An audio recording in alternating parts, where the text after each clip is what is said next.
Hi, എന്താ പാട്? സുഖല്ലേ? ഇപ്പൊ നിങ്ങൾ 2 ദിവസമായിട്ടുള്ളൊരു പുതിയ ന്യൂസ് കണ്ടോ? എന്ത് മനുഷ്യന്മാരെയും കൊണ്ട് എന്റെ മനസ്സവിടെ കുടുങ്ങിയിരിക്കുക. അതിന്റെ ഇടയിൽ കൂടെ ഇപ്പൊ പ്രേതവും ഭൂതവും ആത്മാവും ഒക്കെ. വിഷയം എന്താണെന്ന് നിങ്ങൾക്ക് മനസ്സിലായിട്ടുണ്ടാവും. റിഫ ദുബായിൽ വെച്ചിട്ട് മരണപ്പെട്ടിട്ട് എത്ര വർഷമായി. എന്നിട്ട് ഇപ്പൊ അതാ ഒരുത്തി വന്നിക്കണു. ഓളടുത്തേക്ക് റിഫയുടെ ആത്മാവ് ചെന്നു. എന്നിട്ട് ഓളോട് പറഞ്ഞു ആരൊക്കെ കൊന്ന്, എങ്ങനെയൊക്കെ കൊന്ന് എന്നുള്ള വിവരങ്ങളൊക്കെ പറഞ്ഞു പറഞ്ഞിട്ട് ഇപ്പൊ ഒരുത്തി വന്നിക്കണു. നിങ്ങൾ കേട്ടിരുന്നോ? അത് കേട്ടിട്ടില്ല. ഇതൊന്ന് കേട്ടില്ലേ? എല്ലാവർക്കും നമസ്കാരം. എന്റെ പേര് റൂഹി, ഒഫീഷ്യൽ നെയിം ഷൈന, കാനഡയിൽ നിന്നാണ് സംസാരിക്കുന്നത്. ഞാൻ ഇന്ന് ഈ വീഡിയോ ഇടാനുള്ള റീസൺ എന്ന് പറഞ്ഞാൽ ഞാൻ ഒരു മർഡർ കേസിനെ കുറിച്ച് റിവീൽ ചെയ്യാൻ വേണ്ടിയിട്ടാണ് ഈ വീഡിയോ പോസ്റ്റ് ചെയ്യുന്നത്. ഓൾമോസ്റ്റ് എല്ലാ മലയാളീസിനും അറിയുന്ന ഒരു കേസാണ് റിഫ മെഹനു കേസ്. ദുബായില് സൂയിസൈഡ് ചെയ്തു എന്ന് പറയുന്ന ആ കേസിനെ കുറിച്ചാണ് എനിക്ക് പറയാനുള്ളത്. It was not a suicide, അത് വെൽ പ്ലാൻ മർഡർ ആയിരുന്നു. ആ കുട്ടിയുടെ ഹസ്ബൻഡിന്റെ കൂടെ ഉണ്ടായ 2 പേരും കൂടി കൊന്നതാണ്. അത് എങ്ങനെ എനിക്കറിയാമെന്ന് ചോദിച്ചാൽ എനിക്കത് വളരെ വളരെ ക്ലിയർ ആയിട്ട് എനിക്കറിയാം. ഇത് വിശ്വസിച്ചേ പറ്റുള്ളൂ. മരിച്ചുപോയ ആ പെൺകുട്ടി തിരിച്ച് ഭൂമിയിലോട്ട് വന്നിട്ട് സോളായിട്ട് വന്നിട്ട് എനിക്കത് വളരെ ക്ലിയർ ആയിട്ട് കാണിച്ചു തന്നൊരു കാര്യമാണ്.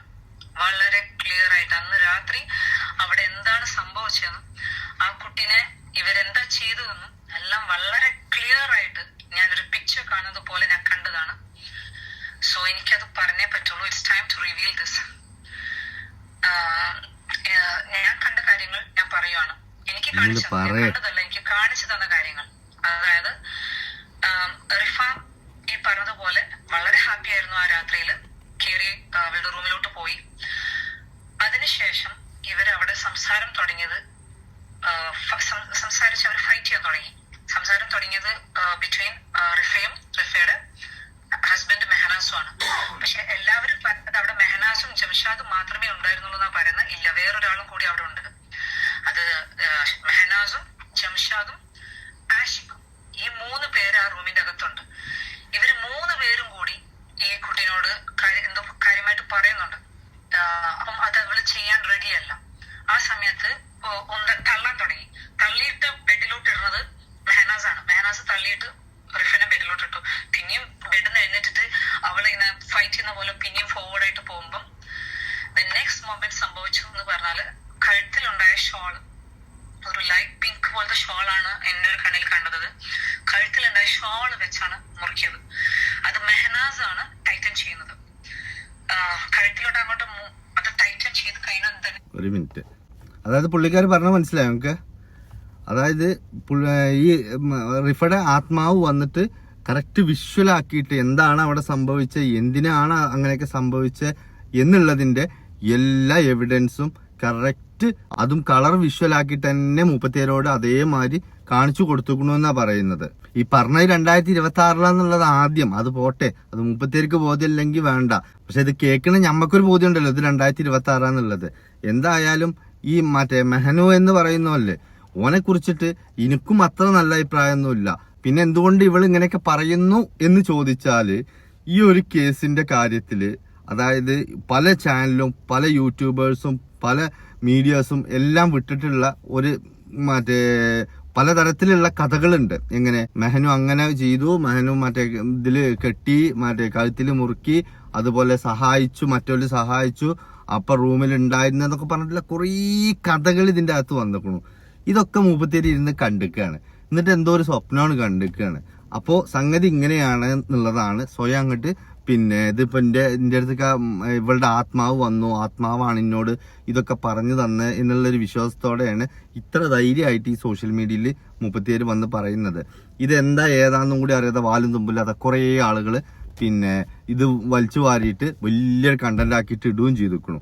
ഈ മെഹനാസിനെ കുറിച്ചിട്ട് നല്ല അഭിപ്രായമൊന്നും എനിക്കുമില്ല. കാരണം ഈ മെഹനാസ് നന്നായിട്ട് ഉപദ്രവിച്ചിരുന്നു ഈ പെണ്ണിനെ എന്നുള്ള കാര്യത്തിൽ യാതൊരു സംശയവുമല്ല. അതിന് ഏറ്റവും ഉത്തമ ഉദാഹരണമാണ് ഇപ്പൊ കയറി വന്ന സഫ പറയുന്നത് എന്താ, അന്ന് ഈ പ്രശ്നങ്ങൾ ഇങ്ങനെ നടക്കുമ്പോൾ ഈ റിഫയുടെ മയ്യത്തൊന്ന് കൊണ്ടുപോയി പള്ളിക്കാട്ടിലേക്ക് വെക്കാനുള്ള സമയം കൂടി ഉണ്ടായിരുന്നില്ല.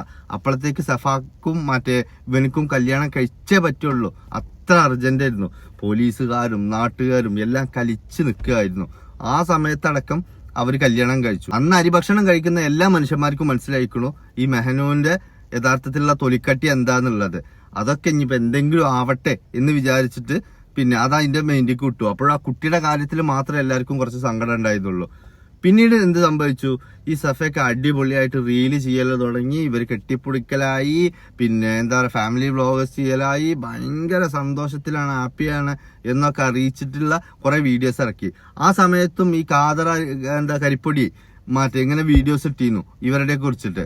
അതിനെ കുറിച്ചിട്ട് ഞാൻ പറഞ്ഞില്ലേ, ഞാൻ അങ്ങനെ ചോദിച്ചറിഞ്ഞപ്പോ കുറെയൊക്കെ സത്യമുണ്ട്, കുറെയൊക്കെ സത്യമല്ല എന്നുള്ള മാതിരിയായിരുന്നു. അതിനെ കുറിച്ച് ഞാനൊരു വീഡിയോ വേറെ ഞാൻ ചെയ്യും ചെയ്തിരുന്നു. അതൊക്കെ കഴിഞ്ഞ് സുഖമായിട്ട് ജീവിക്കുക എന്നുള്ളത് വരുത്തി തീർത്ത് ഒരു കുഞ്ഞിന് ജന്മം നൽകി ഒക്കെ അങ്ങനെ നിൽക്കുന്നതിന്റെ ഇടയിലാണ് ഈ സഫക്ക് വേറൊരാളായിട്ടുള്ള പ്രേമവും ഒളിച്ചോട്ടവും ചാറ്റിങ്ങും എല്ലാം പുറത്തു വന്നത്. ഈ സഫ എന്ന് പറയുന്ന പെണ്ണിനെ കുടിച്ചിന വെള്ളത്തിൽ നമ്പാൻ പറ്റൂല എന്നുള്ളത് അവൾ തന്നെ തെളിയിച്ചതാ. കാരണം അവളെ പ്രായത്തിലുള്ള ഒരു പെണ്ണ്, അവൾ അത്രയും പ്രായമില്ലാത്തൊരു പെണ്ണ് കൊലപാതകമാണോ ആത്മഹത്യയാണോ അതോ വേറെ എന്തെങ്കിലും ആണോ ഒന്നും നിൽക്കാനോ നോക്കാനോ സമയമില്ലാതെ അവൾ എളുപ്പം കയറിയിട്ട് മെഹനൂന് ഇനി വേറെ ആരെങ്കിലും കൊണ്ടുപോയാലോ വെച്ചിട്ട് ഇങ്ങനെ ഉണ്ടല്ലോ ഓന് 17 രാവ്. അപ്പൊ ഇവളെന്ത് ചെയ്തു, എളുപ്പം ഓനാണ് കെട്ടി. മറ്റുള്ളവരുടെ ഒന്നും വിഷയക്കാതെ എന്റെ മെഹനു പാവമാണ്, എന്റെ മെഹനു അങ്ങനെയാണ് എന്നൊക്കെ പറഞ്ഞിട്ട് ഇപ്പോൾ ഭയങ്കര വിശദീകരണം. ആ ഓളെ ഇന്നത്തെ ചാനലിലെ മറ്റേ വീഡിയോസ് ഒന്നും എടുത്തു നോക്കാം. മെഹനുവിനില്ലാത്ത കുറവില്ല, മെഹനു അങ്ങനെ ചെയ്തു, ഇങ്ങനെ പീഡിപ്പിച്ചു, അങ്ങനെ പേടിപ്പിച്ചു എന്ന് പറഞ്ഞിട്ട് ഒരുപാട് കണ്ടന്റ് ഓളെ അക്കൗണ്ടിൽ കിടക്കുന്നുണ്ട്.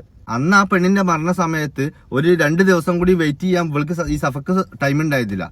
ആ സഫയാണ് ഇപ്പൊ ഇത്രയും കാലം കഴിഞ്ഞിട്ട് ഇപ്പൊ പറയുന്നത് മെഹനു അത്ര മോശക്കാരന എന്നെ അടിച്ചടിച്ചിട്ട് അങ്ങനെ ആക്കിയിരിക്കണു.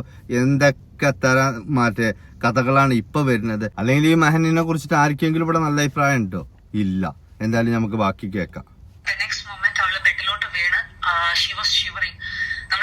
മരിക്കാൻ പോകുമ്പം ആ വെപ്രാളത്തിൽ കിടക്കണം. ആ ഒരു പെടക്കൽ പെടക്കണ സമയത്ത് കാല് പിടിക്കുന്നത് ജംഷാദാണ്. ജംഷാദിനൊപ്പം വേറെ ആഷിഖും പിടിക്കുന്നുണ്ട്. പക്ഷെ ആഷിഖ് ഇൻ ബിറ്റ്വീൻ കാല് വിടുന്നുണ്ട്, പിന്നെയും പിടിക്കുന്നു, വിടുന്നു, ഇനി പിടിക്കുന്നു. പക്ഷെ ജംഷാദ പിടിച്ചെടുത്തുനിന്ന് വിടുന്നില്ല. മെഹനാസ് അവളുടെ ശ്വാസം നിൽക്കുന്നത് വരെ ആ ഷോള് ടൈറ്റൻ ചെയ്ത് വെച്ച് ഇല്ലാണ്ടാക്കിയതാണ്. ഇങ്ങനെയാണ് അവിടെ ഇങ്ങനെ തന്നെ അവിടെ സംഭവിച്ചത്. അപ്പൊ ദുബായ് പോലീസൊക്കെ പൊട്ടന്മാരല്ലായിരുന്നു അല്ലെ? ദുബായ് പോലീസ് അവിടുന്ന് ഈ മരണം ആത്മഹത്യയാണോ അതോ കൊലപാതകമാണോ ഇതൊക്കെ ചെക്ക് ചെയ്തിട്ടാണ് ആ റിഫയുടെ ബോഡി ഇങ്ങോട്ട് നാട്ടിലേക്ക് കൊടുത്തു വിട്ടത്. അതിനെ കുറിച്ച് വല്ലതും അറിയോ നമുക്ക്? ഇത് മറ്റേ ആ ജയറാമിന്റെ ഏതോ പടം കണ്ടിട്ടുണ്ട്, മുകേഷിന്റെ പിന്നാലെ നടക്കൂലേ, ഏത് മറ്റേ ഹൃദയം മാറ്റി വെച്ചിട്ട് മുകേഷിന് കാണാനും പറ്റൂല, അങ്ങനെ ഒരു പടല്ലേ പണ്ടത്തെ കാലത്ത് ഇറങ്ങിയതാണിത്. അത് ഏതോ മുപ്പത്തിരിപ്പ കണ്ടിക്കുക. അല്ല അപ്പൊ എന്താ ഞാൻ ഇതിനൊക്കെ പറയാം. എന്നിട്ട് കാളെ പറ്റൂന്ന് കേട്ടപ്പോഴത്തേന് കയറെടുക്കാൻ കുറെ ആളുകളും സംഭവം ഞാൻ പറഞ്ഞില്ലേ, ഇവ ആ ലോക ഫ്രോഡാണ് ഈ മെഹനാസ്. അതിൽ ഒരു സംശയവുമല്ല. 2 പെണ്ണുങ്ങളുടെ ജീവിതം വെച്ചിട്ടാണ് ഓപ്പ കളിച്ചത്. അതിൽ ഒരു പെണ്ണ് അറിഞ്ഞും കൊണ്ട് കളിച്ചതാ, മറ്റേ പെണ്ണ് വിധി കൊടുന്നിട്ടതാ. രണ്ടായാലും അവറ്റയുടെ ലൈഫ് പോയി. എന്നിട്ട് ഓനിക്ക് എന്തെങ്കിലും കൂസലുണ്ടോ? ഓനെപ്പോ ഇതെന്തെങ്കിലും ഒന്ന് ആയിട്ട് വേണം അപ്പൊ എനിക്ക് ലൈവ് ഇടണം, അതല്ലെങ്കിൽ ഒരു മറ്റേ കോണ്ടന്റ് ആക്കണം എന്ന് പറഞ്ഞിട്ട് ഇരിക്കുന്ന ആളാണ് ഈ മെഹനാസ്. ഓനിക്ക് ആരെന്തായാലും ഒരു പ്രശ്നമല്ല. ഞാൻ ആലോചിക്കണു എന്ത് കണ്ടിട്ട് ഇവന്റെയൊക്കെ പിന്നാലെ പെണ്ണുങ്ങൾ പോണു. അതല്ലെങ്കിൽ ഇത്രയും വലിയ വിഷയമായിട്ടാണ് നിൽക്കുന്നത് ഒരുത്തം. ജനങ്ങൾ മുഴുവൻ ഓൻ കൊന്നതാണ്, ഓൻ കാരണമാണെന്ന് പറഞ്ഞു നിൽക്കുമ്പോഴും ഇവള് പോയിട്ട് ഓനെ കെട്ടി. എന്നിട്ട് ആ ഓളാണ് ഇപ്പൊ പറയുന്നത് ഓൻ മോശക്കാരനാണെന്നുള്ളത്. ഇനിയിപ്പോ ഇതിമ തീരൂല. 1 തൊട്ടാ 3 എന്നല്ലേ പറഞ്ഞേക്കണേ. അപ്പൊ ഇനി നോയിക്കോളുണ്ടോ. ഇപ്പൊ ഈ പ്രശ്നം നടക്കുന്നതിന്റെ ഇടയിൽ അപ്പുറത്തു കൂടെ വന്നിട്ട് വീണ്ടും ആരെങ്കിലും കെട്ടിയിട്ടുണ്ടാവും. കെട്ടി കഴിഞ്ഞിട്ടാ കാരണം നമ്മളെന്നെ ചിലപ്പോ അറിയാം, ചിലപ്പോ ഓള് പ്രസവം കഴിഞ്ഞിട്ടാ കാരണം നമ്മളറിയാം. അതാണ് കോലം. അതെ, ഈ സഫക്ക് ഇത് കിട്ടണം എന്നുള്ളത് ഒരുപാട് ആഗ്രഹിച്ചിരുന്ന ആളാണ് ഞാൻ. എന്തുകൊണ്ടറിയോ? കുറച്ച് കാട്ടിക്കൂട്ടൽ കൂടുതലായിരുന്നു ഈ സഫക്ക്. അത് മറ്റൊന്നും കൊണ്ടല്ല, ഈ പ്രശ്നങ്ങൾ ഇത്രയും നടക്കുന്ന സമയത്ത് ആ മാതാപിതാക്കൾ ഈ റിഫയുടെ കാര്യങ്ങൾ ഇങ്ങനെ ഇരുന്ന് കാണുന്നുണ്ടല്ലോ, ആ കണ്ണീര് വറ്റുന്നതിന് മുമ്പ് തന്നെ ഇത്ര സിമ്പിളായിട്ട് മാനുവിനെ കെട്ടണം എന്ന് പറഞ്ഞു വന്ന ഇവൾക്ക് ഇതന്നെ കിട്ടണം, അതിൽ യാതൊരു സംശയവും അല്ല. പിന്നെ നിനക്കിത് കിട്ടണം എന്നൊക്കെ പറയുന്നത് കേട്ട് കഴിഞ്ഞാലേ എന്റെ ഭാഗത്തൊരു തെറ്റുമില്ല, ഓൻ മോശമാകൊണ്ടാണ് എന്ന് വിചാരിക്കണ്ട. ഓൻ എങ്ങനെയാണോ അതിന്റെ നേർ മറുവശമാണ് അതിൽ യാതൊരു സംശയമല്ല. നിങ്ങൾ ചക്കിക്കൊത്ത ചങ്കരന, രണ്ടും കണക്കാണ്. മറ്റുള്ളവരുടെ വേദന, മറ്റുള്ളവരുടെ സങ്കടോ, മറ്റുള്ളവരുടെ പ്രയാസോ, മറ്റുള്ളവരുടെ അഭിമാനോ അതൊന്നും നിങ്ങൾക്ക് അറിയണ്ട. നിങ്ങൾ എന്താ വിചാരിച്ചു അത് ചെയ്തു. അതിനായിട്ട് കുറച്ച് തൊലിച്ചുകളുണ്ട്. എന്ത് മറ്റേ ഇതാ ഇപ്പൊ വിട്ടതാ, എനിക്ക് ഇതാ ആ പോസ്റ്റ് അന്ന് ഇട്ടതാ എന്നൊക്കെ പറഞ്ഞിട്ട് സോഷ്യൽ മീഡിയയിൽ ആകെ പ്രശ്നം. ഇപ്പൊ ഇവല് പിരിഞ്ഞതും ഇവലൊന്നായതോ വേറെ ഒന്നുമില്ല. ഇക്കണ്ട യുദ്ധം നടക്കണു, ആളുകൾ മരിച്ചു വീണു, ഒരു നേരത്തെ അന്നത്തിന് പോയ മനുഷ്യന്മാർക്ക് എന്ത് സംഭവിക്കും അറിയാതെ ഇന്ത്യക്ക് കൂട്ടുകാരൻ അവിടുന്ന് എടുത്തിട്ട് വീഡിയോസ് ഇങ്ങനെ വിടുക, നെഞ്ഞ് പൊട്ട് സത്യം പറഞ്ഞ. കാരണം കഴിഞ്ഞ പ്രാവശ്യമൊക്കെ ഞാൻ ഉണ്ടായിരുന്നിരുന്നു, എങ്ങനെയെങ്കിലും ഒന്ന് നാട് പിടിച്ചാൽ മതി, ഉറ്റവരെ കാണണം, ഉടയവരെ കാണണം എന്ന് വിചാരിച്ചും കൊണ്ട് ഓരോ ആളുകളും പ്രാർത്ഥനയോടെയും കണ്ണീരോടെയും ഇരിക്കുക. അപ്പോഴാണ് ഇപ്പൊ ഇവളെ ആത്മാവിന്റെ കഥ, മറ്റോൻ ഇവളെ ചതിച്ച കഥ. ഇവറ്റൊക്കെ ഒന്നും ഒരു പണിയില്ല. ഇത് മുഴുവൻ ഞാൻ കേൾപ്പിക്കാത്ത എന്താ അറിയോ, ഏൽപ്പിച്ച എങ്ങക്കും ഭ്രാന്തി വരും. ഇതിനൊക്കെ ഒരു അവസാനം വേണ്ടേ? ഇവിടെ ആകെ നമ്മളെ കേരളത്തിൽ നമ്മളെ മലയാളികളുടെ പ്രശ്നമാണ് ഇപ്പൊ ഇവരെ വേർപിരിവ്. അതല്ലെങ്കിൽ ഓളേക്ക് ആത്മാവ് വന്നത്, അല്ലെ ഇപ്പൊ ദുബായ് പോലീസ് അത്രയും ചെക്ക് ചെയ്തിട്ട് അത് മർഡർ അല്ല ആത്മഹത്യയാണെന്ന് പറഞ്ഞിട്ട് ഇങ്ങോട്ട് വിട്ടതാണ് ഈ റിഫയുടെ ബോഡി അല്ലെ. അതൊക്കെ നമ്മൾ മലയാളികൾ കണ്ടതാ. പോരാത്തിന് ഇവിടെ വേറെ ചെക്കപ്പും കാര്യങ്ങളും കഴിഞ്ഞു, അവിടുന്നും ആത്മഹത്യ തന്നെയാണ്, കൊലപാതകമല്ല എന്നുള്ളതും തെളിഞ്ഞു.